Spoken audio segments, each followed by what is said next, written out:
Greetings, greetings, sending you all some warm, positive vibrations. This is Body Culinary, and this early day in the wee hours, because if you've been on this channel for a while, the early wee hours, this is the power hour.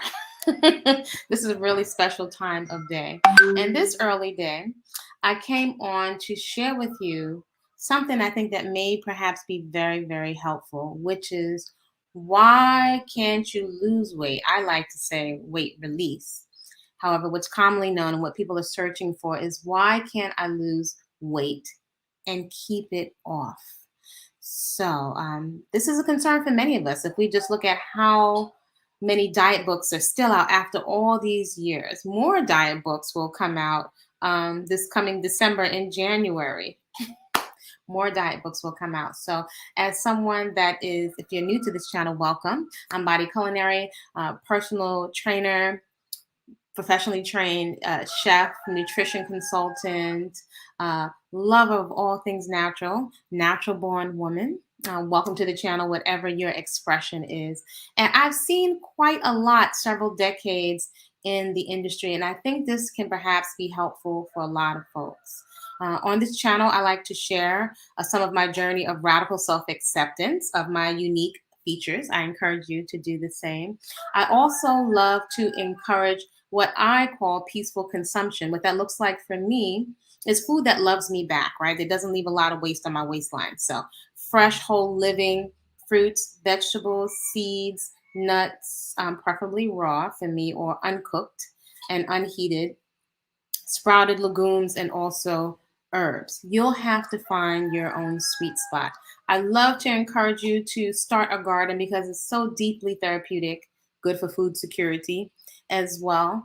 And I love to encourage you to start a movement practice, reactivate a movement practice, refine your movement practice. Again, these are things that are deeply therapeutic and the things that we have access to. Deeply therapeutic that we have access to. And FYI, exercise has been known to be just as effective and impactful on the body as psychotherapy. So not necessarily replacement, but can be just as effective at getting you out of a rut, right? So that's what we're going to talk about today. If you're new to the channel, feel free to like. You're always welcome to comment respectfully in the comment section. I encourage you to subscribe so you'll be notified. Press the bell so you'll be notified of whenever I upload videos, because I do have a busy schedule, but I like to manage time to get this in here. So, before I forget, you can also go to the website, which is body-culinary.com. If you are not able to get to me personally or to schedule a session, I have prepared a guide. If you want some laser insight into what I've been doing for several decades in terms of maintaining a lifestyle focused around whole, fresh, unprocessed foods, right, as a foundation. That's Whole Living Foods in the Hood, Part 1, with menus to fit your budget. Also, someone that's had a lot of acne, there is Natural Beauty, No Products, Only Food. So yes, I do put food on my hair and my skin. So those are available for you, as well as their classes, workshops, lunchtime workshops.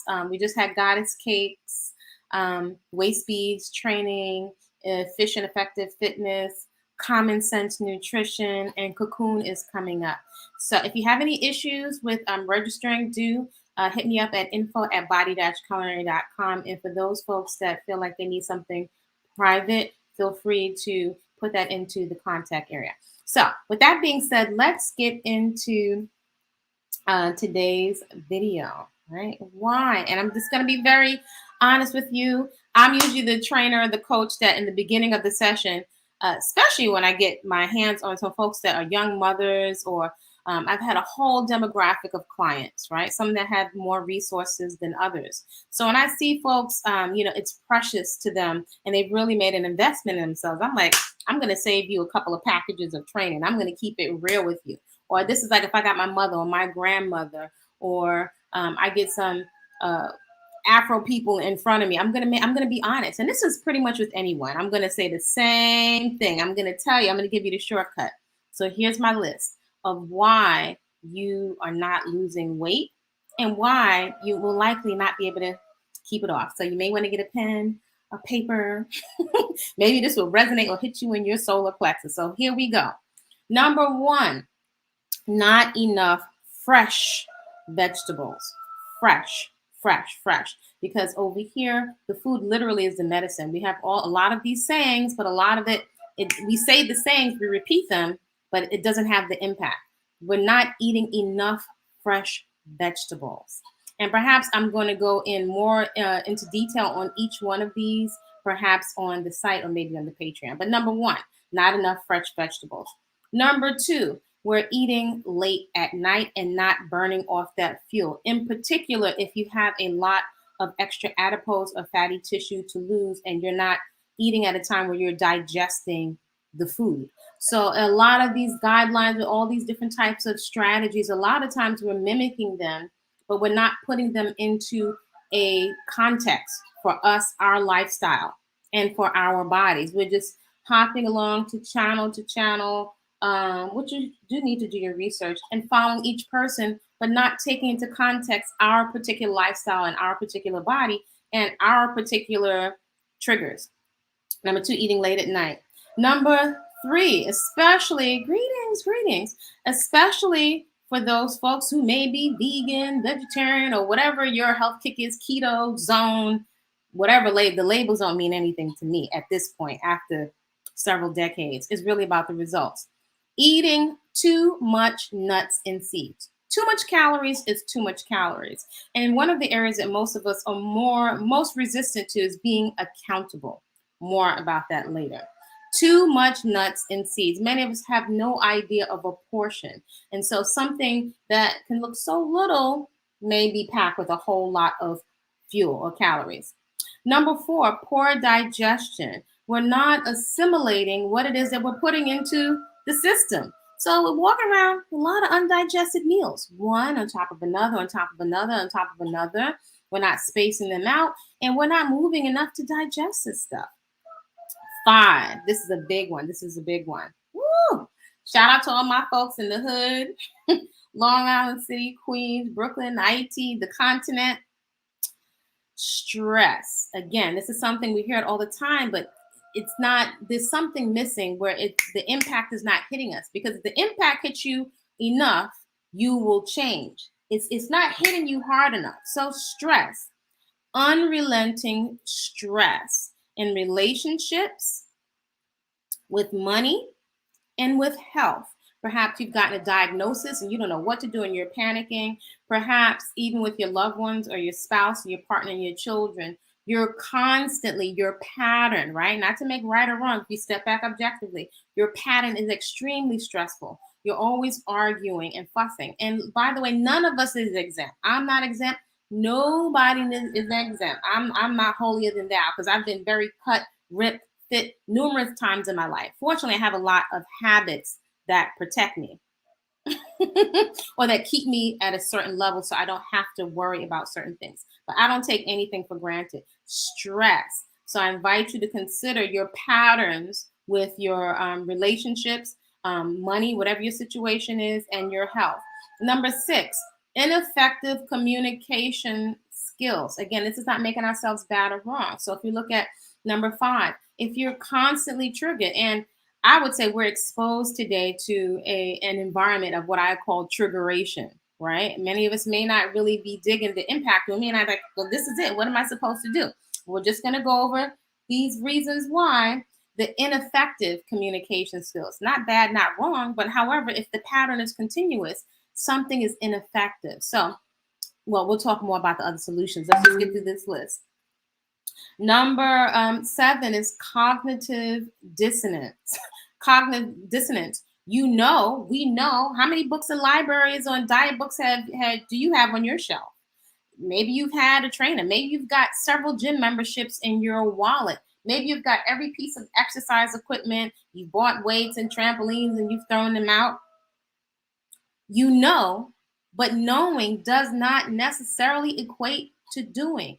Knowing, no, you can have a PhD. I've had clients over the years with 2-3 degrees, but still there's a cognitive dissonance. There's something that's not clicking, right? There's something that folks, or that we're not present to, that allows us to totally not be present or accountable to all that we know, is not activated. So you know it, but you're not doing it. Cognitive dissonance. Greetings, greetings. So I really want to get through this because I could go on and I want to be effective. Number 8, disassociation with the body. So what that looks like, and again, I want to just encourage you to just have your water in a wine glass, by the way. Have your water so we can digest this info. So, and that's a good tip too, hydration. Disassociation with the body. So without making yourself bad or wrong, I invite you, just like if you had me as a coach standing there, I'm not as emotionally vested in your personal situation. So I'm just going to give you my professional feedback. And usually that's what you pay coaches for. I pay coaches for years. I figured out early on, you're paying them not because you don't know anything. You invest in yourself for your blind spot. So I'm paying somebody usually to help me get to another level of excellence or to identify my blind spots, right? So disassociation with the body. What this could perhaps look like is you're eating, and even if it's a pot of brown rice. This was me years ago. Pot of brown rice or raw cookies or pies, and you can eat and eat and eat, and physiologically the signals are not kicking in terms of a sense of fullness, and we can eat almost into like a stuffed rat, right? When we're extremely uncomfortable, right? We're not present to the amounts that we're putting in, and we're also not present to the fact that a lot of the stuff we're eating are substances masquerading as food, full of flavor, full of color, not electricity, devoid of life force, devoid of fiber. So I have my own little language over here. There are substances masquerading as food. Okay, so here is going to be number 9. Now, I'm someone that has watched documentaries of junkies over the years. A lot of times people think I'm comical and maybe I have my own little sense of humor, but I'm very serious. I'm very serious. And I've been fascinated by documentaries of junkies because from a young age, I've watched folks, this is not limited to the Afro community. You can look at the global scale, and I've watched alcoholism, drugs, whether that has been addiction and misuse or overuse of weed or marijuana, as well as food. And even as a child, I couldn't articulate it, but I had my eye from a little girl. Have been peeled to patterns. I'm always fascinated by why folks do stuff that would off them, destroy your liver, hurt your spouse, hurt yourself, place your own body temple in harm's way. That has always fascinated. Why do you do this? Particularly as someone that was raised in a very religious family. If I was like, if everybody go to church all the time and church was more important than school, and we there every day, 6 o'clock service, 8 o'clock service, afternoon service, sometimes evening service. It was so religious. How come folks can't stop poisoning themselves or, and this is not meant to trigger anyone, but eat ourselves to the point of deformity? I don't know if you ever did the assignment or if any of you have been in the cocoon, but one of the assignments was to go online, and I want you to Google and to see physiologically the size of the stomach, tu estómago. What is the size of your stomach? So if your stomach is only but so big, then what is it that we're seeing around the waistline? So I invite you not to make yourself bad or wrong, to step back objectively and consider that we're eating and stuffing our organs this way and that way. And why would we do? Does that make sense? It never made sense to me as a child. Still doesn't make sense. However, after this many years and a lot of education, personal experience, and working with clients, I'm very clear that most of our behaviors are driven by the subconscious. Sometimes we make an effort to deal with this through religion or spiritual practices, which I do think there's a distinction. However, it was mostly in the church that I saw the most obesity at growing up as a child. So I always wondered, what is that? What is that pattern? Looking at the women young and fine with the little poodle skirts and little cinch waist, I was like, how do we go from this to that? And I also wanted to know as a child, is that lies ahead for me?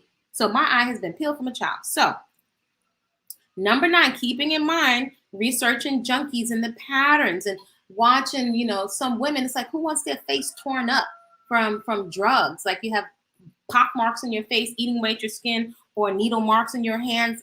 It's absolutely fascinating. So obviously someone peddling the products to us is understanding our psyche and our behavior and how to trigger us to do certain things for profit more than us. So number 9, trusting your current state of mind. Perhaps your addicted part of your mind is not the brain. Mind or mental activity is a function of the brain. If you're trusting that, let's just perhaps say that addicted state of mind that is wired for triggering. And by the way, every time we give in to certain habits, we are actually rewiring our brain and our physiology and our internal chemistry. If you're trusting that addicted state of mind, right, that's triggered, you're trusting it to get you out of the addiction. Now, I'm going to say, like, over the years and doing consultations with folks, sometimes I would hear the most amazing stuff that I was like, it doesn't make any sense. For example, I want to get in shape before I start training. I want to get in shape before I start going to the gym. Sometimes they'll be absolutely fascinated. I was like, this doesn't make sense. So when things don't make sense, I just sit. I know if I wait and observe long enough, because I always have this thing, I like understanding, because comprehension, if you don't understand the nature of a problem, you're not likely to be able to solve it, right? And what's at stake here?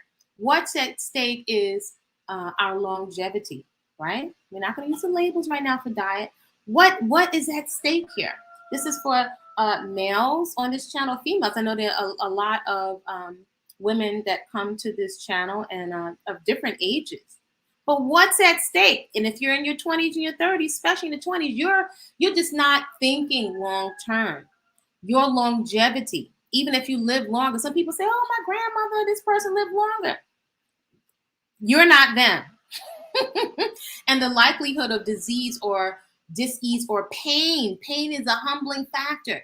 In fact, most people do not really change unless they're in excruciating pain. And then as you're being wheeled into the gurney or on the gurney into the operating room, you're making all types of deals with your God, but it's kind of late. That's actually not really honest, because usually you'll find human behavior when the pain subsides, we go right back into the same behavior. So what is that saying? That means something is not being addressed there. There's a blind spot.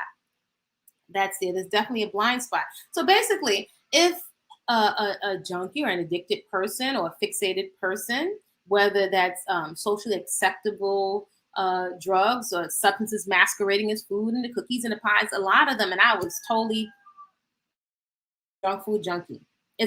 I'm so blessed that I'm not obese right now, but you can also be obese mentally. That's another story.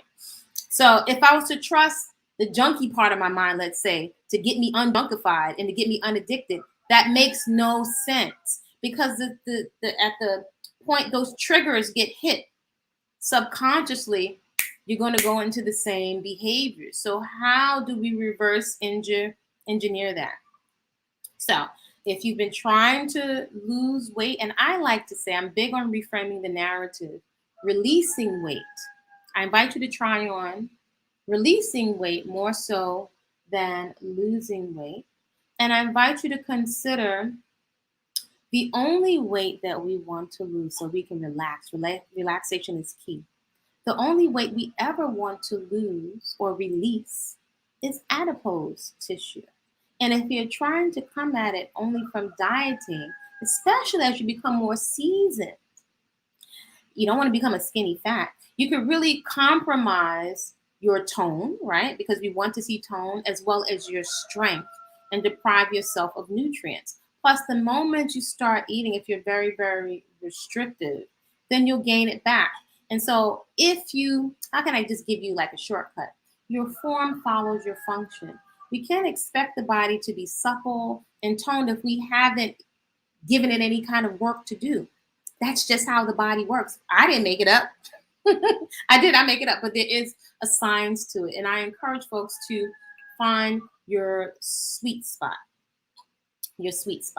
And so we're coming down to we have another one. So number 10 is going to be you're not gently and firmly honest with yourself. So a lot of times, how can I say the energetics without sounding esoteric at all, being very practical. We're not honest with ourselves. For example, one of the places it shows up, a very common place that this shows up is in most people's resistance in keeping a journal and accountability of their fuel intake. Even if it is healthy, too much fuel is too much fuel. And then also many people are just following these celebrities without all of the details or some comprehensive education. So if you are attached to a label, I'm vegan or vegetarian, I've been at one of my heaviest weights as a vegetarian. So the labels don't guarantee a result. Or if you get to your goal, that doesn't necessarily mean if you don't rewire your habits that you'll be able to maintain it. So I know for me, even when I was doing fitness competitions, I always knew I didn't want to have a diet. So I didn't want to have to diet. So I've invested in the years. My goal is always to find a sweet spot where I can be very, very relaxed and I can enjoy my food, right? Food is primarily fuel. We do want to enjoy it. However, if we're not able to leave the table satiated and move on with life, and if we're using the food merely as a pacifier and to soothe ourselves, I invite you in your quiet contemplation, right? We have relaxation, which some people will call meditation. I will call it relaxation. And then contemplation is asking a question of your own divine, onboard, innate intelligence, and which is why I love the quiet hours. So the sun is just getting ready to come up. The quiet hours are ideal to hear that internal intelligence that does not need a middleman or a middle woman. It doesn't. We are all, your pastor minister was born with it, and so are you. Everybody's born with the same capability. However, there are muscles that have not been trained, they have not been exercised. So a lot of times we're coming at things very aggressively, trying to beat the fat out of ourselves, but we haven't rewired and reprogrammed this.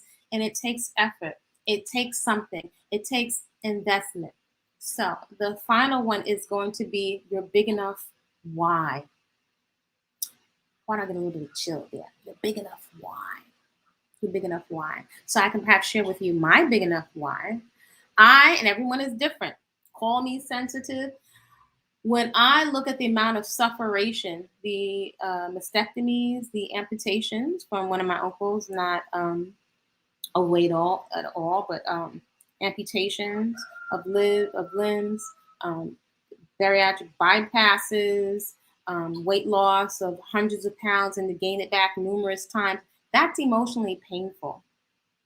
That's emotionally painful. I know what it's like to eat to soothe myself. At the same time, from a child, I always knew that I had to re-educate myself. That's one of the reasons I took myself to culinary school. Even when I was going to school for nutrition, I felt something was missing. Something was missing because I know that many people will eat poo-poo if you put some red sauce on it. So we're eating a lot of time because of where our mental state is without realizing in these states of stress and not being present and being cognitively dissonant, that we're cementing all those different stressful states of mind onto the body. So we do hold emotions inside the body. You'll hear if you ever take different types of yoga or movement, then when you take your head back, they'll tell you massaging your thyroid, or when you do different types of spinal twists, you're massaging the organs. We're also, when we're overeating, we're just stressing the organs. So we're so focused on what the skin looks like and our makeup palettes and the muscles, we're not considering the organs. Without the organs, your immune system is shot.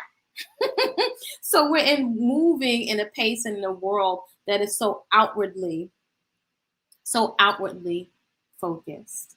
So I hope this has been helpful. I am going to put out another video on some solutions. So we don't want to just look at the negative, right? Because I talk about Grandma Lou a lot. Grandma Lou was a glass half full type of spirit, and she is one of my icons in addition to my godmother. So again, I want to invite you to, go over these things. Feel free to use the videos on this channel as support, right? Support is very, I'm unapologetic about support. Support works, and be very mindful. I invite you, I don't like to tell grown folks what to do, to be very, very mindful of what you're ingesting. Everything you're ingesting through these different orifices is affecting you and driving your behavior. So that being said, I invite you to create a great day, whatever's going on purpose, just because you said so. And I'll see you soon in the next video. Feel free to leave your feedback. Check out Body-Culinary on Instagram, and Kwasapeacefull Eating, full like full belly, on what do you call it? On TikTok. And I'll see you soon, and look out for the next video. And I hope to see you in class, because I'm catering these classes very, very, very specifically, because no one wants to be stuck. No one wants to carry unhealthy, energetic, or emotional weight. And that is what is lodged inside of all this additional adipose tissue. All right. See you soon. Create a great day.